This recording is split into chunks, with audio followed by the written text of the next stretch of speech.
খুব পছন্দ করি না, আমরা মাদ্রাসাটির উড়ানের লাগে টাকা পয়সা দিয়ে এই মাদ্রাসা করতে, এটা আমাদের পছন্দ কম। কথা কন না কেন? আপনাদের বাপ দাদারা জায়গা সম্পত্তি দিয়া যাইতে পারছে, আর আপনারা পারেন না। এলাকাতে ঐক্যবদ্ধ হন। আমি দেখছি আজকে আবুল কাশেম ফজলুল হক হুজুরে খুব সুন্দর একটা স্ট্যাটাস দিছে। কওমি মাদ্রাসার এক ছাত্র এক ইন্টারন্যাশনাল ভাবে কোরআন প্রতিযোগিতায় অনেক ভালো অর্জন করেছে, কিন্তু সে তার তারাবির টাকা থেকে হুজুরের মাদ্রাসায় 10,000 টাকা পাঠিয়েছে। মারহাবা জোরে কন। আপনারা কন তো এই জিনিসটা ভালো কাজ না খারাপ কাজ?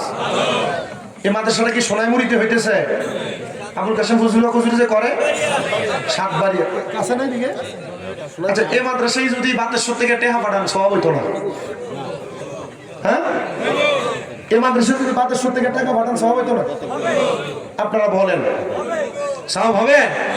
আপনারা আপনাদের মা বাবা যে সম্পদ দিয়ে গেছে, এই সম্পত্তি আপনার না মা বাবা? ওয়ারিশ সূত্রে আপনি সম্পদ পাইছেন, এই সম্পদের মূল মালিক আপনার মা বাবা। হযরত সাদ ইবনে উবাদা রাদিয়াল্লাহু তাআলা আনহুর একটা হাদিসে মুবারক, আমাদের কুমিল্লা আলিয়া মাদ্রাসা যিনি বর্তমান অধ্যক্ষ হুজুর আল্লামা মুহাদ্দিস গোলাম মোস্তফা শাহ হুজুর, ওনার খুতবায় এই হাদিস শরীফটা উল্লেখিত। হযরত সাদ ইবনে উবাদা রাদিয়াল্লাহু তাআলা আনহুরে আল্লাহর হাবিব পাঠাইছেন যুদ্ধ করার জন্য। তিনি যুদ্ধ করে আসছেন, আইসা বাড়িতে দেখেন ওনার মা ইন্তেকাল করছেন। কে ইন্তেকাল করছে? জানাজাও পান নাই, দাফনও পান নাই। আইসা নবীজির কাছে প্রশ্ন করলেন, ইয়া রাসূলুল্লাহ, আমার মা যে ইন্তেকাল করছে, আমি সন্তানের আমার মায়ের জন্য কিছু করার আছে কিনা? মারহাবা পড়েন না? আচ্ছা, কোন সন্তান বিদেশ থেকে আইসা যদি দেখে মা মরে গেছে, জানাজা পায় নাই, ওই সন্তান তার মার জন্য কোনো কিছু করার দরকার আছে না? ওই যেটা বলছিলাম 60 দিন 40 করেন, এটা করেন কিনা এটা আপনাদের নিজস্ব বিষয়। সাদ ইবনে উবাদা নবীজির প্রশ্ন করি, ইয়া রাসূলুল্লাহ, আপনি বলেন আমি আমার আম্মার জন্য কি করব? নবী বলেন সাদাকা। কি করো? সদকা করো।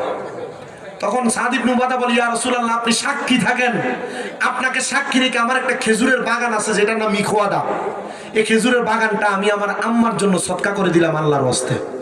নবীজি বলেন, সাদ ইবনে উবাদা, তুমিও সাক্ষী থাকো, এই খেজুরের বাগান থেকে যত মানুষ খেজুর আহার করবে, এই খেজুর খায়া যে সওয়াব হবে তা তোমার আম্মার আমলনামায় দেওয়া হবে। বনু কুরাইজা গোত্রের আরেকটা হাদিস আম্মা জান আয়েশা সিদ্দিকা থেকে বর্ণিত। তিনি বলেন, বনু কুরাইজা গোত্রের এক মহিলা আমার নবীজির কাছে আসছে, ইয়া রাসূলুল্লাহ, আপনার কাছে জানতে চায়, হাল বাকিয়া মিন বিররি আবওয়াইয়া শাইউন আবাররুহুমা বিহি বাদা মাউতিহিমা। নবীজি, আমাদের মা বাবা মারা যাওয়ার পরে আমাদের কোনো দায়িত্ব আছে কিনা?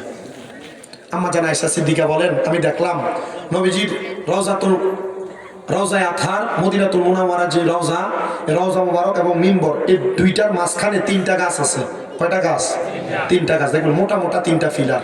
একটা গাছের নাম উস্তুনে হান্নানা, যেটা নবীজির মিম্বরের পাশে। একটা গাছের নাম উস্তুনে আহাদা, এটার পরের যে ফিলারটা এটা। আরেকটা গাছের নাম উস্তুনে আয়েশা, যেটাতে আমার নবীজি রাত্রবেলা মা আয়েশা সিদ্দিকার উরু মুবারকের মধ্যে মাথা মুবারক রেখে আমার নবী আরাম করতেন। মারহাবা করেন না? আম্মা জান আয়েশা সিদ্দিকার সাথে আমার নবীজি এই রাত্রবেলায় সন্ধ্যা অতিবাহিত হওয়ার পর নবীজি সে জায়গায় অবস্থান করছেন। তো বনু কুরাইজার গোত্রের মহিলা হিসাবে, ইয়া রাসূলুল্লাহ, হাল বাকিয়া মিন বিররি আবওয়াইয়া শাইউন আবাররুহুমা বিহি বাদা মাউতিহিম, আমাদের মা বাবা ইন্তেকাল করার পর আমাদের কোনো দায়িত্ব আছে? নবী বলেন, কয়লা না, হ্যাঁ দায়িত্ব আছে। ইয়া রাসূলুল্লাহ, কি দায়িত্ব? নবী বলেন, 1 নাম্বার আসসালাতু আলাইহিমা, তোমাদের মা বাবা মারা যাওয়ার পর তোমাদের 1 নাম্বার দায়িত্ব দোয়া করবা। কি করবা? জানাজার পরে বেদাত কইলে হাদিস কই কফিটা মারামারি করা যাবো, এটা বুঝাই আনতে হইব, মানলে তো এটা মরে গেল, এটা বুঝতো না। 1 নাম্বার আসসালাতু আলাইহিমা, তার জন্য কি করবা? মা বাবার জন্য কি করবেন? দোয়া। 2 নাম্বার ওয়াল ইস্তিগফারু লাহুমা, আম্মা আব্বার জন্য ক্ষমা প্রার্থনা করবা। এই 40 দিন 60 দিনের সময়, 9 দিন 15 দিনের সময়, বৎসরিকের সময় আলেম ওলামাইনা কোরআন খতম, খতমে বুখারী অথবা আপনার যে খতমে তাহলিল পড়ান না, এটারও তো বেদাত ফতোয়া শুরু হয়েছে, ঠিক না? এই কোরআন খতম কইরা তখন দোয়াই করে। কি করে? দোয়াই করে। তা আপনারা এটাকে ভুলা যায়েন না। এই ইস্তেগফার, কোরআন খতম অথবা আগে যে সবিনা খতম পড়তো মাইকে, এগুলো উঠা যাচ্ছে। এগুলোর বেদাত বেদাত কইয়া কিন্তু মানুষ ঘুমায়, অসুবিধা হয়। নবী কল ইস্তেগফারু লাহুমা, ক্ষমা প্রার্থনা করবা। কোরআন খতম, খতমে বুখারী এবং এম সমস্ত দোয়ার ইন্তজাম, ওলামায়ে কেরাম কাহিনা যে দোয়ার ইন্তজাম করে, এটার মধ্যে ওলামায়ে কেরাম কি নিজের মা বাপের লেগে দোয়া করে শুধু, নাকি দোয়া করে আল্লাহ আজকে কোরআন খতমের উসিলায় যে মরম অথবা যে আওলাদেরা তার বংশের মানুষের জন্য দোয়া চায়, আপনি তাকে মাফ করে দেন, বলে কি বলে না? ক্ষমা প্রার্থনা করছে। 3 নাম্বার ওয়া ইনফাজু আহাদিহিমা, আম্মা আব্বার ইন্তেকালের পরে তোমরা তাদের ওয়াদা থাকলে এগুলো পূরণ করে দিবা। এই ওয়াদা দ্বারা বোঝাচ্ছে ঋণ থাকলে পরিশোধ করে দিবা। কি পরিশোধ করা? আম্মা আব্বার জমি জমা ভাগাভাগি করার আগে আগে মা বাবার ঋণ পরিশোধ করতে হবে। 4 নাম্বার ওয়াসিলাতির রাহমিল্লাতি লা তুসালু ইল্লা বিহিমা, আম্মা আব্বার মারা যাওয়ার পর অনেকে আছে সাসারার লগে ফুফুরার লগে সম্পর্ক ঠিক রাখে না, আছে না? মা মারা গেছে, মামার বাড়ির সাথে সম্পর্ক নাই, আছে না? নবীজি বলেন না, তোমরা এদের আত্মীয় স্বজনের সাথে, মা বাবার আত্মীয় স্বজন যারা, এদের সাথে সম্পর্ক বজায় রাখবা। 5 নাম্বার ওয়াইকরামু সাদিকিহিমা, মা বাবার বয়স্ক মুরব্বী যারা আছে, মা বাবার বন্ধু বান্ধব যারা আছে, এদেরকে সম্মান করবা। এদেরকে সম্মান করলে আল্লাহ তাআলা তোমাদের মা বাবাকে কবরে ভালো রাখবেন, শান্তিতে রাখবেন।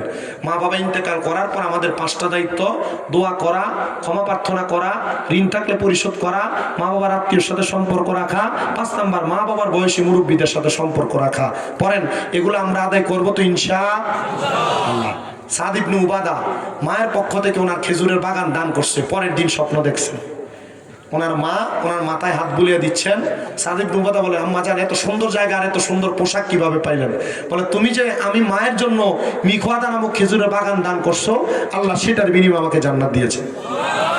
আপনাদের মা বাবা শুধু আপনারা থাকার লেগে জায়গা জমি দিয়ে গেছে না, আপনাদের মা বাবা শুধু বাড়ি কইরা বিল্ডিং কইরা থাকার জন্য জায়গা জমি দেওয়া যায় নাই, খেত পাথরে জায়গা জমি দেওয়া যায় না। ওনারা ইন্তেকালের পরে আপনারা যেন ওনাদের পক্ষ থেকে সাদকা করেন, সেজন্য সম্পদ দিয়ে গেছে। করবেন তো ইনশাল্লাহ? জায়গা জমি বেশি রাখেন না, বড় লম্বা হিসাব।